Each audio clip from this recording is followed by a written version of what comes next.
जय श्री सीताराम।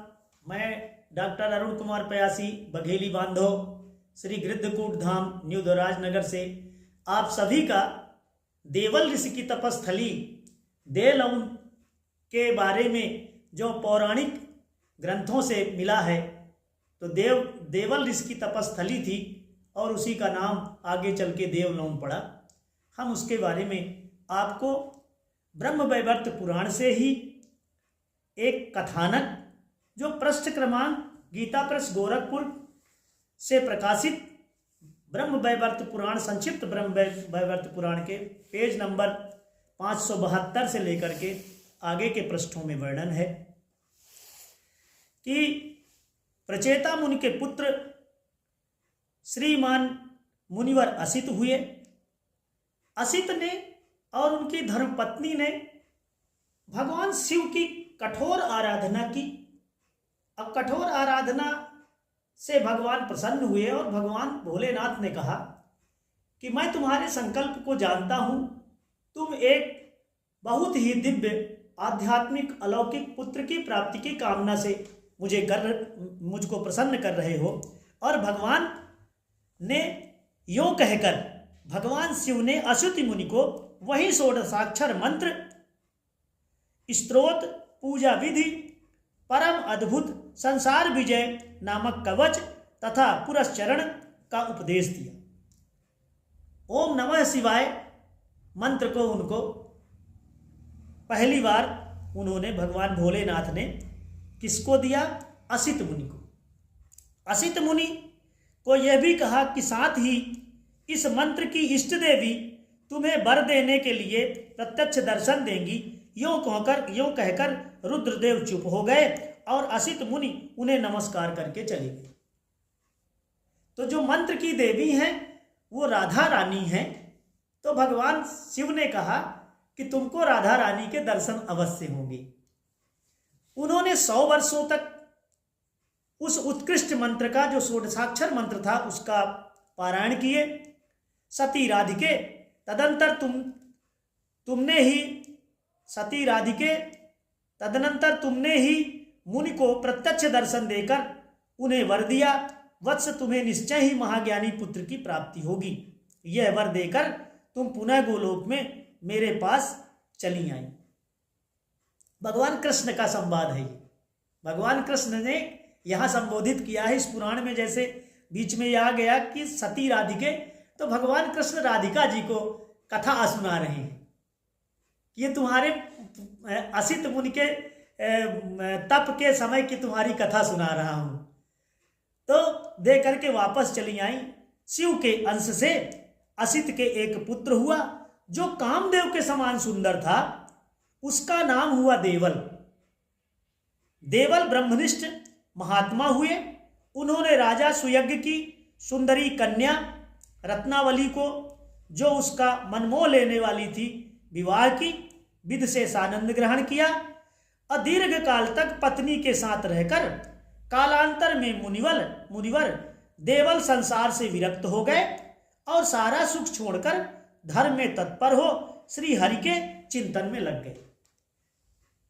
इसके यही जब उन्होंने वैराग्य लिया, अपनी पत्नी को छोड़ करके जब आए, तो सोन नदी के तट पर देवलौन था, वो भी बाणसागर बांध से डूब गया है। वहीं पर आजकल डैम बना हुआ है।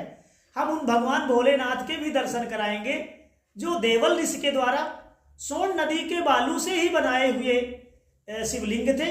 वर्तमान में जो शहडोल मार्ग पर रीवा से शहडोल पुल बनी हुई है, उसके नीचे साइड वो देवल ऋषि के प्रतिष्ठित भगवान भोलेनाथ विराजे हैं। और 7 दिनी मेला भी वहाँ मकर संक्रांति का लगता है। पर्व स्नान भी लोग करते हैं।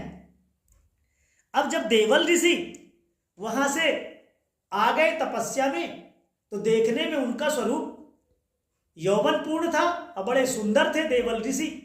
तो उनको रंभा नाम की उर्वशी ने कहा, देख करके उनसे मोहित हो गई और कहा कि तुम मुझसे विवाह करो। तब उन्होंने, देवल ऋषि ने बताया कि मैं भगवान भोलेनाथ और राधिका जी की कृपा से आया हूं और मैं अपना परिवार रात में सोते समय अपनी पत्नी को छोड़ करके वैराग्य ग्रहण कर लिया हूं, मैं तुमसे विवाह नहीं कर सकता। इस पर कामुक रंभा ने उन्हें श्राप दिया कि जाओ तुम 8 जगह से टेढ़े हो जाओ। यहां पर यह भी जिक्र किया गया है पुराण में, यह वो अष्टावक्र नहीं है जो कुहाड़ ऋषि के पुत्र थे, ये देवल ऋषि हैं। इनका भी नाम अष्टावक्र पड़ा क्योंकि कुरूप हो गए। पश्चात इसी पावन धरा पर, इसी विंध्य के पावन धरा पर स्वर्ण रेणु के तट पर भगवान भोलेनाथ को पुनः प्रतिष्ठित करके और देवल ऋषि ने यहां पर फिर से तपस्या किया तो पुनः शंकर जी प्रकट हुए और उन्होंने बताया कि तुम्हारे पिता ने जैसे हम तुमको पाने के लिए तप किया था, अब मैं तुम्हें स्वरूप देने में सक्षम नहीं हूं, तुम्हें राधा रानी की ही सेवा करनी चाहिए। तो आपको बताते हुए हरसेन भैया हर्ष हो रहा है कि इसी जगह पर आज जलमग्न हो गई है धरा, लेकिन इसी जगह पर इनके तप से प्रसन्न होकर देवल ऋषि के राधा रानी का प्राकट्य हुआ और राधा रानी के प्राकट्य होने के बाद फिर से देवल ऋषि को अपना निज स्वरूप मिल गया, माने जो 8 जगह से टेढ़े हो गए थे वो पुनः से स्वस्थ हो गए। तो ये हमारी विंध्य की पावन धरा है, ये सोनभद्र साक्षात विष्णु स्वरूप है, इनकी पुण्य महिमा है। हम आपको देवल ऋषि के बाद और भी जो भी इस क्षेत्र से जुड़े हुए धार्मिक स्थान हैं उन पर भी हम जिक्र करते रहेंगे। आज देवल ऋषि के नाम से स्थापित देवलोक, जहां बाण सागर बांध बना हुआ है और उस जगह का नाम ही बाण सागर रख दिया गया है, वास्तविक नाम उसका देवलौंध है।